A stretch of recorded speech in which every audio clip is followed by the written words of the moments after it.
మంచి ఉద్యోగం సంపాదించాలి. అందరికీ ఆశ ఉండదా? ఆశ లేకుండా ఎగ్జామ్ రాస్తారా? ఆశ ఉంది. కానీ దాని వెనక ప్రయాసం ఉందా? వెనక కష్టం ఉందా? ఓ క్రైస్తవుడా, నువ్వు దేవుని కొరకు ఏం శ్రమ పడ్డా? చర్చిలోకి వచ్చి కునుపాట్లు తీస్తే దేవుని నీకు దీవెనిస్తాడా? దీవెన, ఆశీర్వాదం. ఇక్కడ నుండి సేవకులు నువ్వు దీవించబడుగాక నేను 100 సార్లు చెప్పినా నీకు దీవెన రాదమ్మా. నీకు ఐశ్వర్యం వచ్చిన కాక, ఘనత వచ్చిన కాక, నీకు స్వస్థత వచ్చిన కాక అని చెప్పినంత మాత్రం మీకు రాదు. నీవు దానికోసం ప్రయాసపడా. దావీదుగా ఒంటరిగా కష్టపడ్డాడు. దేవుడు తనను చూశాడు. దేవుడు వెతుక్కుంటూ వచ్చాడు. మోషే దగ్గరికి దేవుడు వెతుక్కుంటూ వచ్చాడు. నీ ఇంటికి కూడా వెతుక్కుంటూ వస్తాడు. తల్లి వస్తాడు నిన్ను ఓదార్చడానికి, నీ కన్నీళ్ళు తొడవడానికి, నీ కష్టాలు తీయడానికి దేవుడు వస్తాడు. ఎందుకో తెలుసా? నువ్వు దేవుని బిడ్డవు.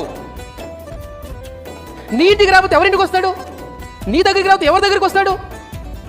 తన నామందు ప్రార్థన చేయవారందరికీ ఆయన జవాబిస్తాడు. ఇచ్చేటప్పుడు నీకు యోగ్యత ఉందా?